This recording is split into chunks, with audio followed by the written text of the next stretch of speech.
जानकारी के साथ संवाददाता घनश्याम निशांत चौरसिया हमारे साथ जुड़ गए हैं। घनश्याम, ज्ञानवापी मस्जिद परिसर में आखिरकार 30 साल बाद पूजा अर्चना हो रही है, हिंदू पक्ष में फैसला आया है, क्या कुछ जानकारी?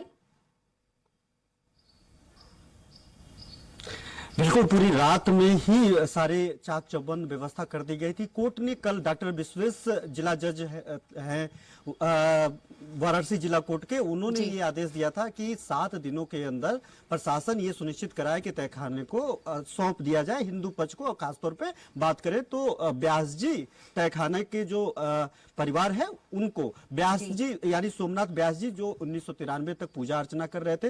1992 में जब बाबरी मामला हुआ था, यानी राम मंदिर जहां पे आज बनकर के तैयार है, लोगों को ये जानना बहुत जरूरी है कि आखिरकार कब तक वहां पे पूजा हो रहा था और उसके बाद किन परिस्थितियों में उसे बंद किया गया था और तब से लेकर के अभी तक क्या हुआ। 1992 में बाबरी मस्जिद का जब कार सेवा हुआ, उस वक्त मुलायम सिंह यादव की सरकार थी और मुलायम सिंह यादव ने वहां पे अनौपचारिक रूप से तुरंत उसे वहां पे पूजा अर्चना पूरी तरीके से बंद कर दी। सबसे बड़ी बात है कि जब मुगल आए, जब तोड़े, जो 17वीं शताब्दी में जब मुगल का दौर था, उस वक्त भी यहाँ पे पूजा बंद नहीं हुआ। जब अंग्रेज आए उसके बाद और जब अंग्रेजों का वहां पे शासन काल रहा, वहां पर भी व्यास जी का जो परिवार है मुकदमा जीता और मुकदमा जीतने के बाद भी वहां पे पूजा पाठ चलता रहा। लेकिन उसके बाद जब 20वीं 21वीं सदी में जब हम लोग आए, 21वीं सदी की बात करें तो अगर हम लोग 1993-92 तक की बात करें, जब मुलायम सिंह यादव की सरकार थी उत्तर प्रदेश में, तो मुलायम सिंह यादव की सरकार में 1992 के बाद उस जो घटना हुई उसके बाद उसको आदेश देकर के बंद करवा दिया गया, वहां पे बैरिकेडिंग करा दी गई। अब लोग ये भी नहीं जान पा रहे हैं कि ये जो व्यास जी तहखाना है वो ज्ञानवापी से क्या संबंध है। उन लोगों को भी मैं बता दूं कि जो ज्ञानवापी मस्जिद या मंदिर जो भी है जिसका मुकदमा चल रहा है, जो मूल मंदिर है, उस मूल मंदिर के चारों तरफ 9 तहखाने हैं। 9 तहखाने में अलग अलग देवी देवताओं के मंदिर होते हैं। उन तहखानों में अलग अलग तरीके से पूजा पाठ होती है। हम लोगों ने आमतौर पे देखा है कि जहां पर भी मंदिर होता है, मंदिर के आसपास चारों तरफ अन्य देवी देवताओं के भी मंदिर होते हैं। उन मंदिरों में एक तहखाना होता है हर मंदिर में। तो अगर देखा जाए तो उसमें 9 तहखाने में 8 तहखाने पूरी तरीके से अभी तक गंदे हैं, बड़े हैं, सील्ड हैं। लेकिन जो 9वां तहखाना है व्यास जी तहखाना, जिसके पुजारी 1993 तक सोमनाथ व्यास जी थे, उनके बेटे शैलेंद्र कुमार पाठक ने सितंबर माह में, पिछले साल सितंबर माह में कोर्ट में एक अर्जी दाखिल किया था।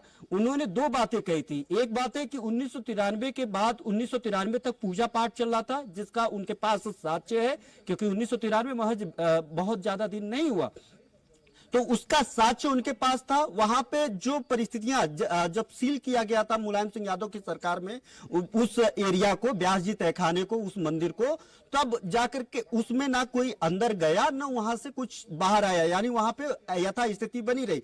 ऐसे में वहां पे मंदिर का जो आकार है ठीक उसी प्रकार रहा। सबसे बड़ी बात है कि ये वो एरिया है जहां पे नंदी जी की जो मूर्ति मिलती है, जो आज के दिन में नंदी जी की मूर्ति मिलती है, जिसका ASI सर्वे में भी ये रिपोर्ट दाखिल करते वक्त इसको कविता दाखिल किया गया है, उस रिपोर्ट में रखा गया है। नंदी जी जिधर मुंह करके है, उधर ठीक उधर ही सामने, यानी ज्ञानवापी मस्जिद या फिर वो जो काशी विश्वनाथ टेम्पल, उस टेम्पल के जस्ट सामने वाला जो तहखाना है वो तहखाना है व्यास जी तहखाना। अब कोर्ट ने 2 लंबी सुनवाई के बाद कोर्ट ने आदेश दे दिया। इसके पहले 13 जनवरी को कोर्ट ने आदेश दिया था कि जिलाधिकारी को रिसीवर नियुक्त करा दिया जाए। हिंदू पक्ष ने यह मांग की थी और तुरंत 13 जनवरी को कोर्ट ने जिलाधिकारी को रिसीवर नियुक्त किया था। यानी जो व्यास जी तहखाना जो इस वक्त तक ना हिंदू पक्ष के पास था न मुस्लिम पक्ष के पास था, वो सील्ड एरिया था, उस एरिया को बैरिकेड कर दिया गया था।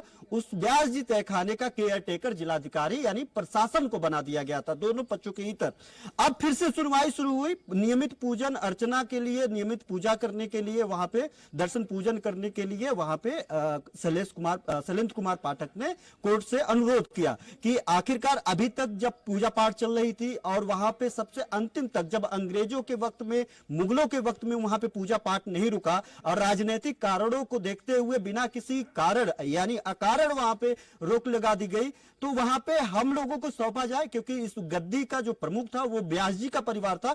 अब इस दोनों पक्षों को सुना गया, मुस्लिम पक्ष को भी सुना गया, हिंदू पक्ष को भी सुना गया। उस सुनने के बाद कल एक बड़ा और सबसे ऐतिहासिक फैसला अभी तक ज्ञानवापी को लेकर के पोषणीयता के बाद वो दिया गया कि 7 दिनों के अंदर कोर्ट ने, जिला अदालत की कोर्ट ने 7 दिनों के अंदर उस परिक्षेत्र को व्यास जी के परिवार को सौंपने का आदेश दे दिया। और कोर्ट ने कहा कि 7 दिनों के अंदर ये मेरा जो आदेश है उसका अनुपालन कराया जाए, व्यास जी परिवार को वहां पे उसको सौंपा जाए और व्यास जी परिवार यानी हिंदू पक्ष वहां पे पूजा अर्चना कर सकता है। 7 दिन का उन्होंने वक्त दिया था, लेकिन बीती रात तकरीबन 3 बजे तक वहां पे मंगला आरती, जो सबसे महत्वपूर्ण है वहां का, मंगला आरती की गई और उस मंगला आरती के अलावा वहां पे पूजा अर्चना किया गया और आनन फानन में कई कामगारों के द्वारा वहां पे साफ सफाई की गई। साफ सफाई करने के बाद वहां पे लाइटिंग की व्यवस्था की गई और लाइट को व्यवस्था करके वहां पे साफ सफाई करने के बाद जो जिला प्रशासन है वो व्यास जी के परिवार को वो तहखाना सौंप दिया। सवेरे तक वहां पे पूजा पाठ चला है, सवेरे